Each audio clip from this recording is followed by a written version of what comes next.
So dear students, in previous class we have come across Introduction to Human Reproduction, where I put forward human beings are sexually reproducing and viviparous animal. Followed by that you have come across reproductive events which occur in humans. Total 10 events we have come across. Followed by that I introduced male reproductive system.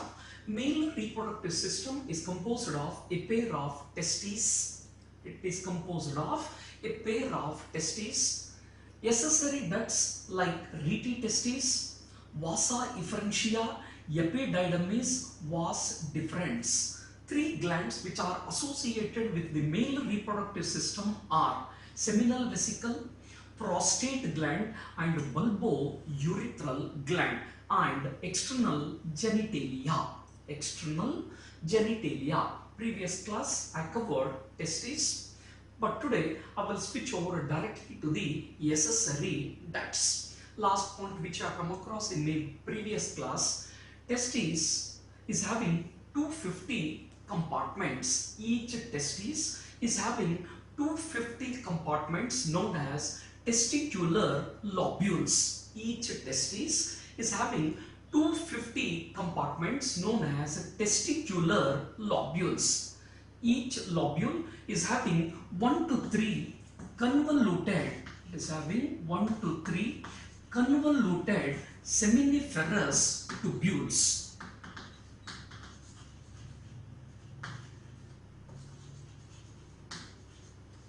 Each testis is having 250 compartments known as testicular lobule. Each testicular lobule is having 1 to 3 convoluted seminiferous tubules. Convoluted means complicated seminiferous tubules. Now today I will switch over to the accessory ducts like rete testis, vasa efferentia, epididymis, vas deferens. Followed by that you are going to study three glands and external genitalia. Now look over, seminiferous tubule will open into vasa efferentia. Seminiferous tubule will open into vasa efferentia through rete testis. Seminiferous tubule will open into vasa efferentia through rete testis. Vasa efferentia will open into epididymis. It is located on the posterior side of each testis. You know already the difference between testis and testes. So seminiferous tubule will open into vasa efferentia through rete testis. Vasa efferentia will open into epididymis, which is located on the posterior surface of testes. It is located on the posterior surface of each testis. It is the place where sperms are stored temporarily, where they will gain the power of motility. It is the place where sperms are stored temporarily, where they will gain the power of motility. Motility is nothing but movement. Motility is nothing but movement. Epididymis will open into vas deferens. Epididymis will open into vas deferens. It will ascend to the abdomen. Back to PUC first year. In chapter Morphology of Flowering Plant, we have come across this word descending and ascending. A typical plant body is composed of two parts, namely root and shoot system. Root is the descending part of the plant body, whereas shoot is the ascending part of the plant body. Descending means downward, ascending means upward. I hope that my point is clear. Epididymis will open into vas deferens. That will ascend to the abdomen. Ascend means upward. It will ascend to the abdomen, loops over the urinary bladder. Loops over the urinary bladder. You know, urinary bladder is a sac structure where urine is stored temporarily. It will ascend to the abdomen, loops over the urinary bladder. It will receive the duct from seminal vesicle. It will receive they duct from seminal vesicle and open into urethra like ejaculatory ducts. Epididymis will open into vas deferens that will ascend to the abdomen, loops over the urinary bladder.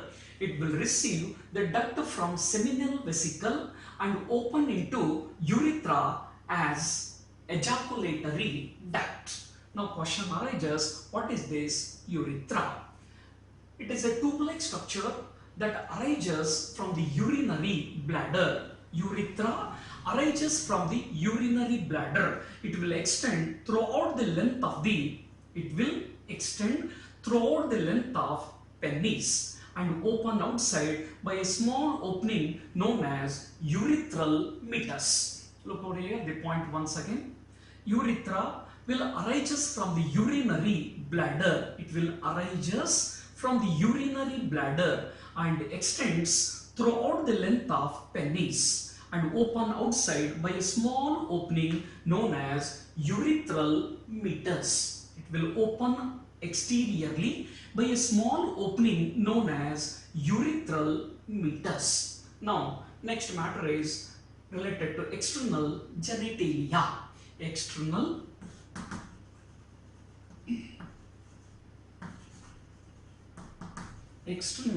genitalia. It is nothing but penis. Next matter is related to external genitalia, or you can call it as a pelvis. First question arises, what is this external genitalia? It is an erectile copulatory organ. Erectile means, you know, erect means state. It is an erectile copulatory organ. It is having a long shaft. Penis is an erectile copulatory organ. It is having a long shaft which is enlarged at the tip known as glans penis, which is covered by a loose fold of skin called as foreskin. I will repeat this matter once again. Take care. External genitalia is nothing but penis. It is an erectile copulatory organ. It is having a long shaft. It is having a long shaft which is enlarged at the tip known as glans penis, which is covered by a loose fold of skin called as foreskin. So next matter is the glands which are associated with the male reproductive system.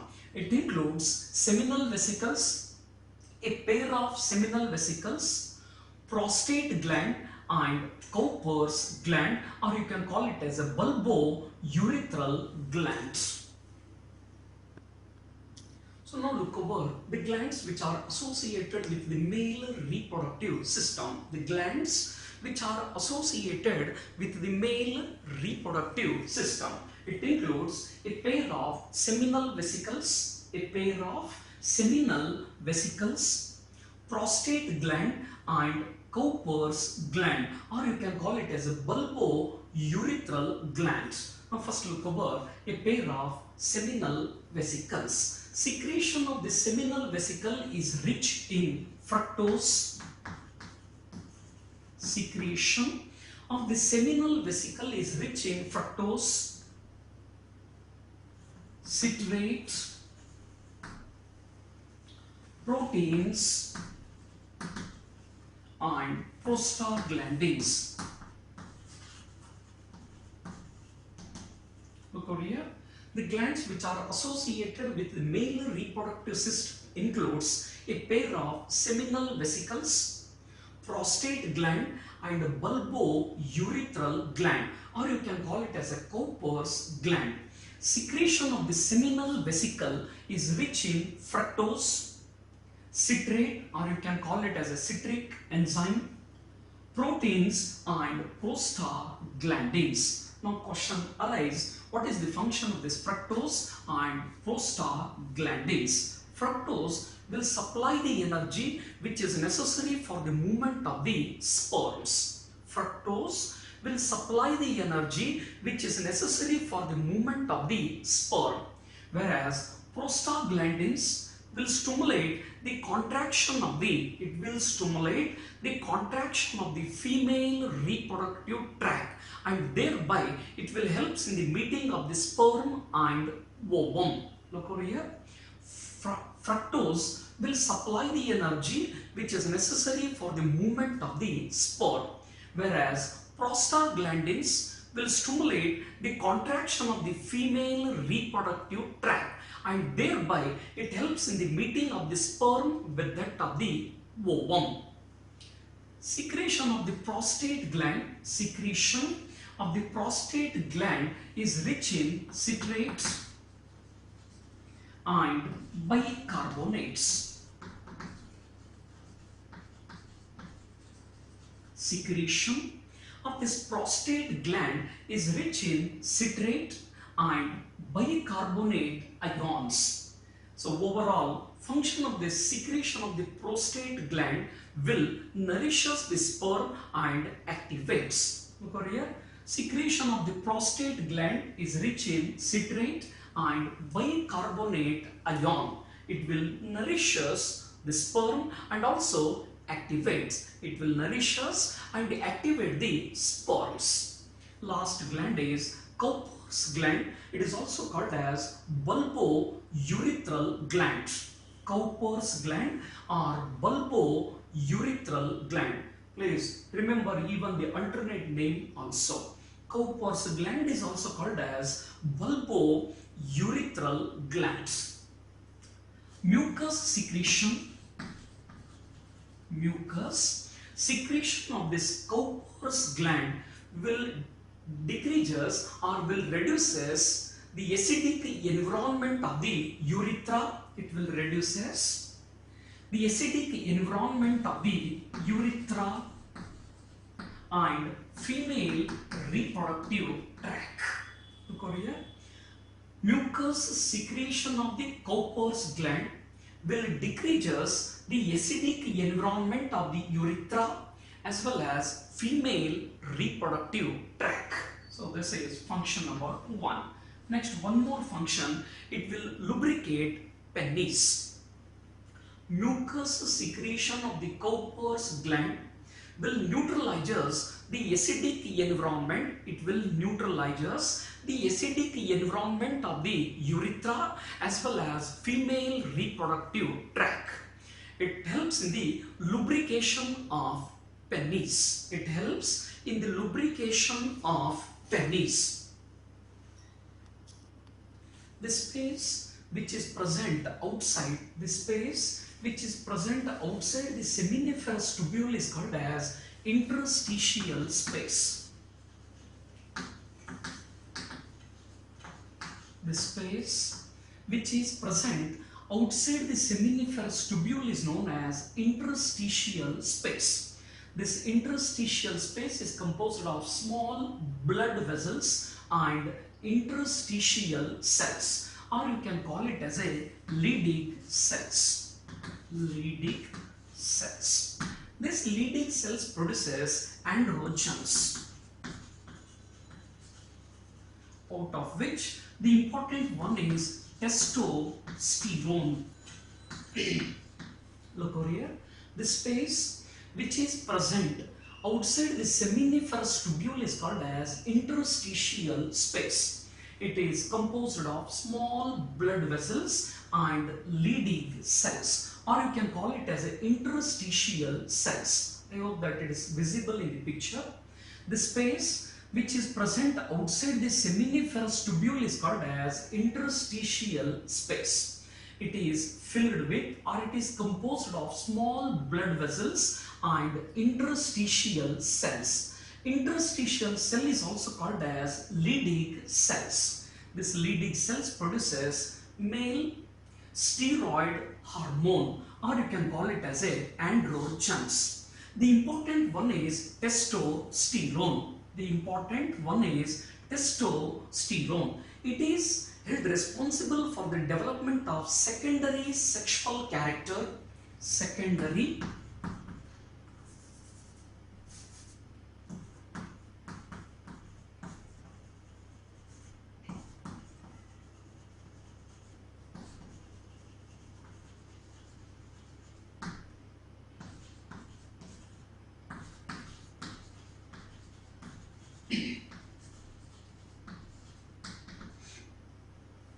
testosterone is held responsible for the development of secondary sexual character in male and also control spermatogenesis. So previous class we have come across a definition of spermatogenesis. After this explanation I will switch over to the detailed matter related to spermatogenesis. Now first look over what is this meaning of secondary sexual character in male. Number 1. It is responsible for the development of body hair. It includes underarms, abdomen, chest and even pubic hair. Secondary sexual character includes number 1. Development of body hair, underarms, abdominal, chest and even pubic hair. Second, facial hair. It is held responsible for the development of facial hair. Third, this hormone is held responsible for the enlargement of larynx. It is responsible for the enlargement of the larynx and deepening of the voice. Look over all the matter once again. This space which is present outside the seminiferous tubule is called as interstitial space. This interstitial space is filled with small blood vessels and interstitial cells, or you can call it as a leading cells. This leading cells produces male sex steroid hormone known as androgens. The important one is testosterone. It is held responsible for the development of secondary sexual character in male and also control spermatogenesis. Secondary sexual characters includes number 1. Development of body hair. Development of body hair. It includes underarms, abdominal, chest and even pubic hair. Second, facial hair. Facial hair. Third, it helps in the enlargement of the larynx and deepening of the voice.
Right.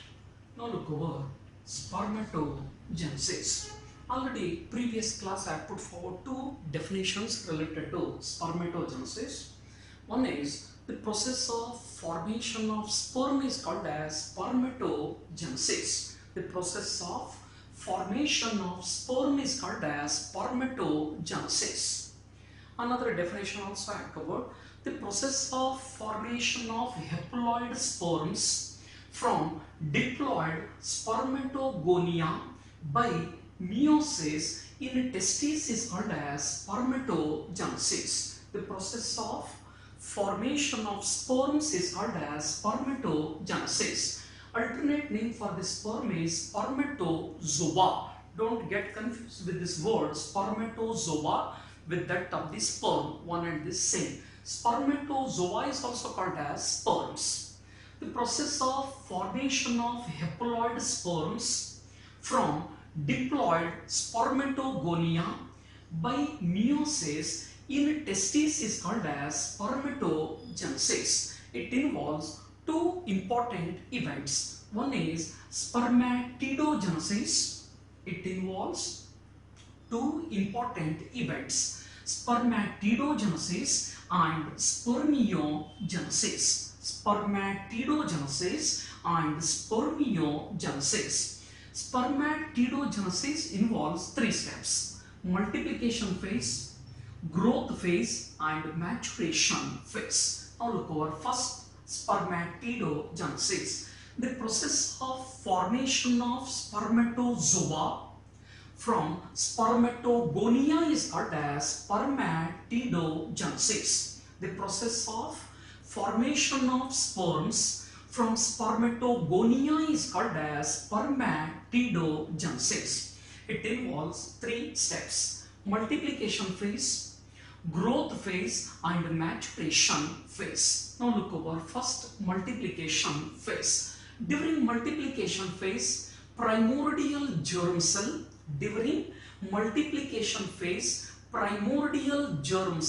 will divide repeatedly by mitosis, and the resultant cell is called as spermatogonia.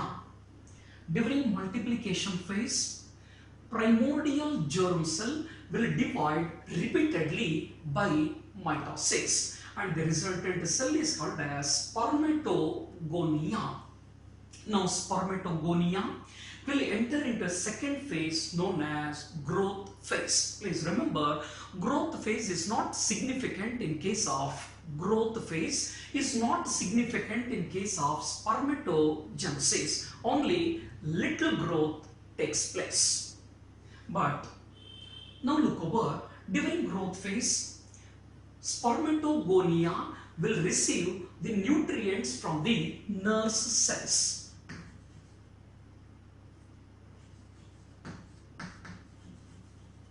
And enlarges in size. This enlarged cell is called as primary spermatocyte. Look over here. Spermatogenesis involves two important stages: spermatogenesis and spermiogenesis. The process of formation of sperms from spermatogonia is called as spermatogenesis. It involves three steps: multiplication phase, growth phase and maturation phase. During multiplication phase, primordial germ cell will divide repeatedly by mitosis, and resulting in the formation of a large number of cells known as spermatogonia. Spermatogonia will enter into a second phase known as growth phase. Growth phase is not significant in case of spermatogenesis. Only little growth takes place. During this growth phase, spermatogonia will draw their nourishment from the nurse cells or Sertoli cells or sus-tentacular cells, or you can call it as even supporting cells. During growth phase, spermatogonia will draw the nutrients from the nurse cells and enlarges in size. So this enlarged cell is called as primary spermatocyte. Please remember, both spermatogonia and primary spermatocyte are diploid in nature. Both spermatogonia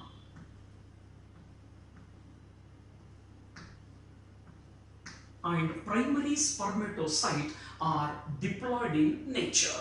Now, primary spermatocyte will enter into third phase known as maturation phase. It involves meiosis 1 and meiosis 2. As previously, once I covered this matter, meiosis is a very lengthy process. Just for the sake of convenience, it is further divided into meiosis 1 and meiosis 2. Meiosis 1 is called as reduction division, where the chromosome number is reduced to half. Meiosis 2 is called as equational division. So at the end of meiosis, 4 daughter cells are produced which are haploid in nature. Now look over the matter. Primary spermatocyte first enter into meiosis 1, and the resultant cells are called as secondary spermatocyte. The secondary spermatocytes are haploid in nature. As already I mentioned, meiosis 1 is called as reduction division, where the chromosome number is reduced to half.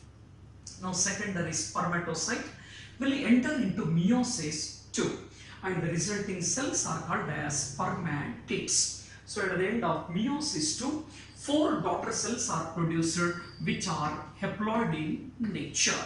So that ends Spermatogenesis. Next second important event is Spermiogenesis. The transformation of the spermatid into spermatozoa is called as spermiogenesis. The transformation of the spermatids into spermatozoa is called as spermiogenesis. After spermiogenesis, head of the sperm is embedded in the nurse cells. Head of the sperm is embedded in the nurse cells. Later, it is get separated and enter into seminiferous tubule by a process known as spermiation. Okay, I will repeat this all matter in detail, and this matter is important for the point of examination. Figure will carry 2 to 2.5 marks and explanation will carry 2 to 2.5 marks. Sometimes diagrammatic representation will carry 2 marks and explanation will carry 3 marks. The process of formation of sperm is called as spermatogenesis. It involves 2 important steps: spermatidogenesis and second is spermiogenesis.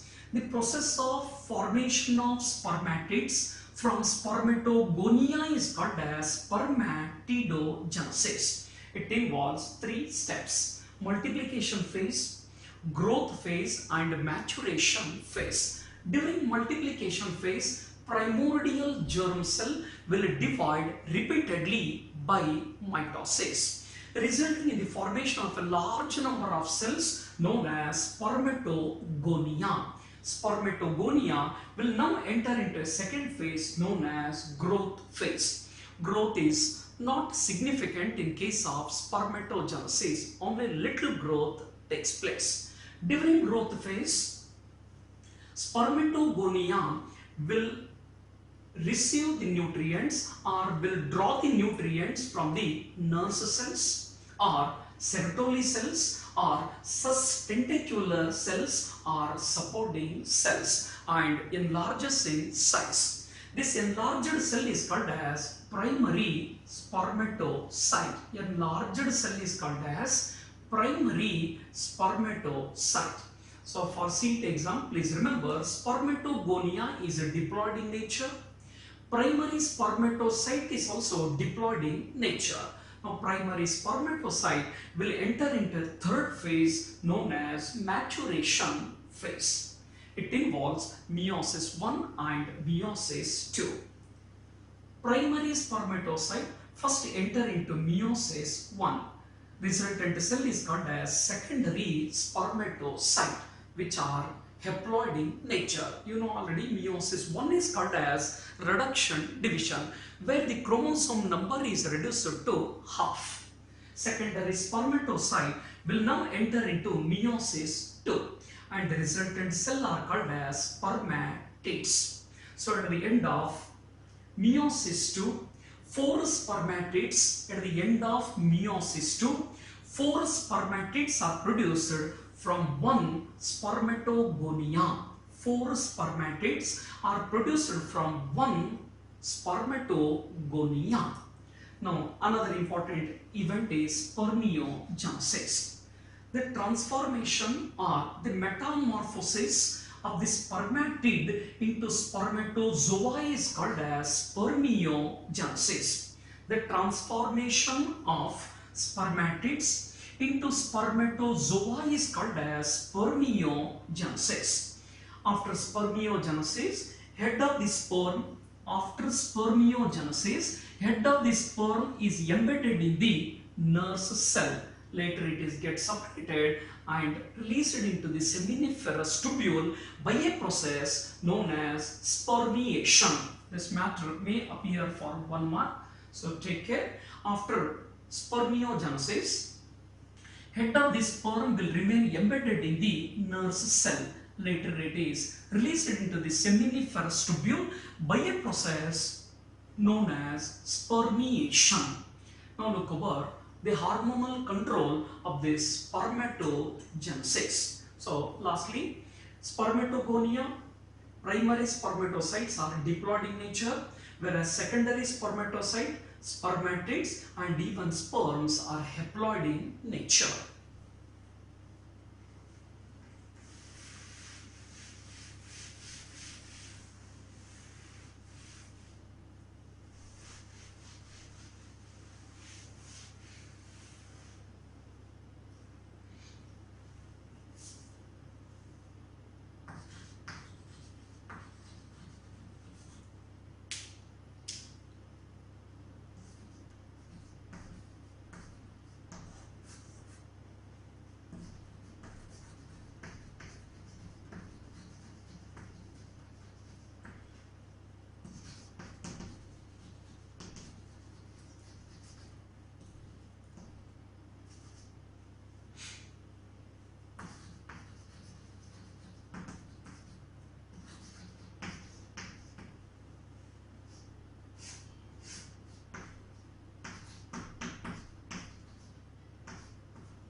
Now look over hormonal control of the spermatogenesis. The process of spermatogenesis will start at puberty. The process of spermatogenesis will start at puberty due to increased secretion of gonadotropin releasing hormone. The process of spermatogenesis will start at puberty due to increased secretion of gonadotropin releasing hormone produced by the hypothalamus. This word hypothalamus we have come across in brain.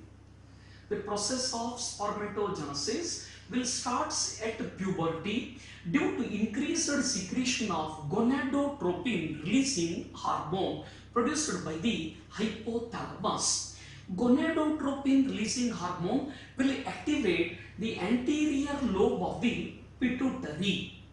Gonadotropin releasing hormone will activate the anterior lobe of pituitary, which in turn produces two hormones, namely follicle stimulating hormone and luteinizing hormone. Luteinizing hormone is also called as interstitial cell stimulating hormone. Luteinizing hormone is also called as interstitial cell stimulating hormone. It produces androgens that control spermatogenesis, whereas follicle stimulating hormone produces certain factors that control spermiogenesis. Look over here.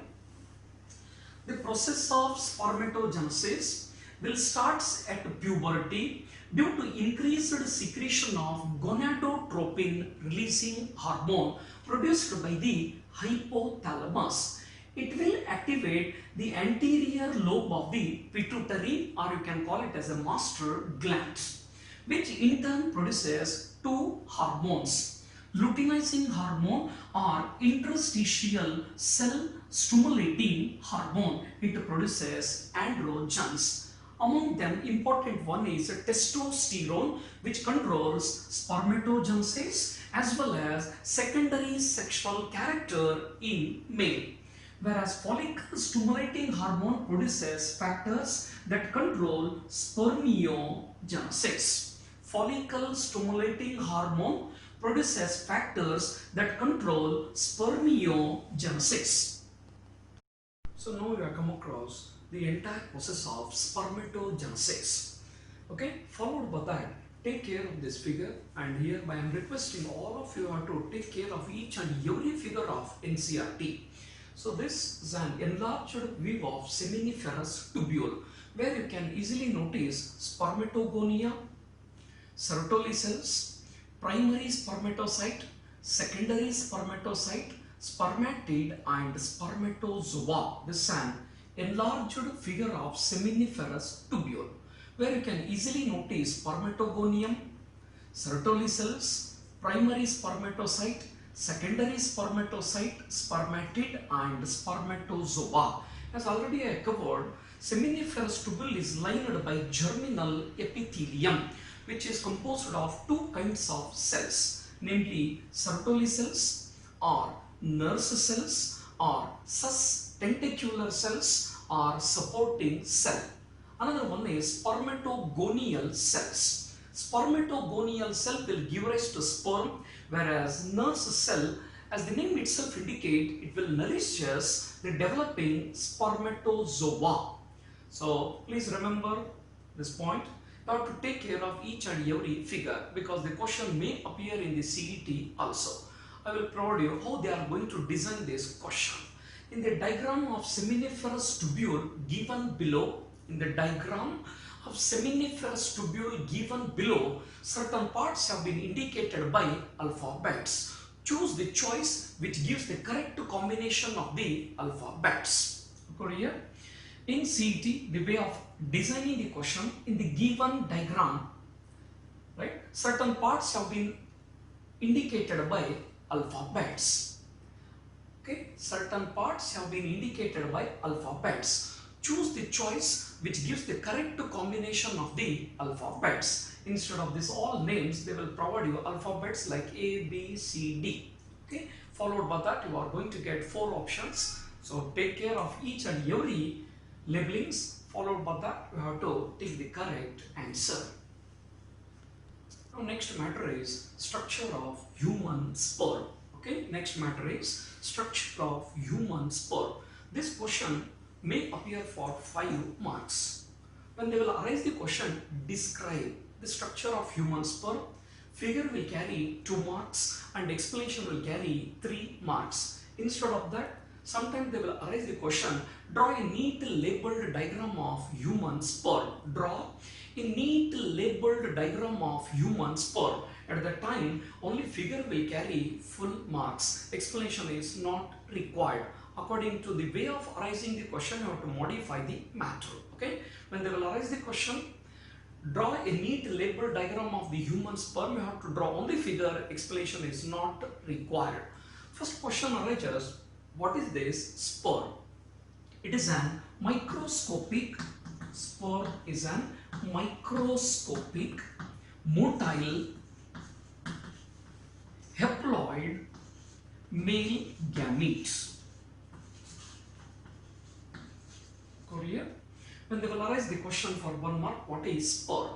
Sperm is a microscopic, motile, haploid, male gamete. You know already, microscopic means it is not visible to the naked eyes. Microscopic means it is not visible to the naked eyes. It can be seen only with the help of microscope.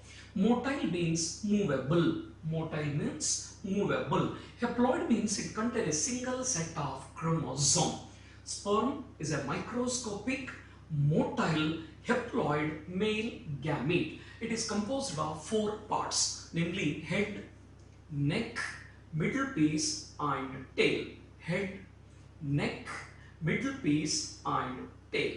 So first look over head, then I will discuss neck, middle piece and tail. Head is the largest and it is the anterior part of human sperm. Head is the largest and anterior part of human sperm. It is composed of 2 important structures, namely nucleus and acrosome. Human sperm is composed of 4 parts, namely head, neck, middle piece and tail. Head is the anterior and largest part of human sperm. It is composed of 2 important structures like nucleus and acrosome. Nucleus is elongated and it is having single set of chromosome or haploid set of chromosome, which is held responsible for the transmission of male character to the progeny, or you can call it as a offspring. Nucleus is having haploid set of chromosome, which is held responsible for the transmission of hereditary character from male.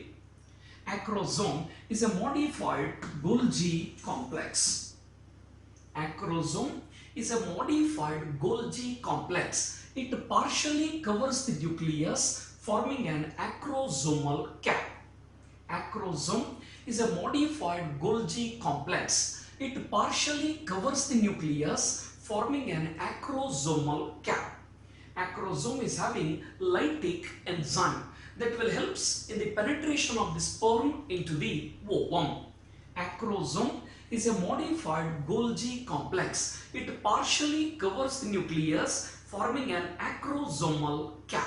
It contains lytic enzyme or hydrolytic enzyme that will dissolve the wall of the ovum, or it helps in the penetration of the sperm into the ovum. Second is neck. The constricted region that lies in between head and middle piece is known as neck. It is a small constricted region that lies in between head and middle piece. Neck is having 2 centriole. It is having 2 centriole, namely proximal centriole and distal centriole. The constricted region that lies in between head and middle piece is known as neck. It is having 2 centriole. I hope that you have remembered. Centrioles are the cellular organelles present only in the animal cell. Centrioles, for safety purpose, remember this point. Centrioles are the only cellular organelle present in the animal cell. It is composed of 2 centriole, namely proximal centriole and distal centriole. It is having 2 centriole, namely proximal centriole and distal centriole. Distal centriole will give rise to an elongated needle-like structure. It will give rise to an elongated needle-like structure known as axial filament. Axial filament. So look over once again. The region that lies in between head and middle piece is known as neck. It is composed of 2 centriole, namely proximal centriole and distal centriole. Proximal centriole is present towards the anterior side, whereas a distal centriole is present towards the posterior side. Distal centriole will give rise to an elongated needle-like structure known as axial filament. Next is middle piece. The region present in between neck and tail is called as middle piece. The region present in between neck and tail is called as middle piece. It is composed of cytoplasm.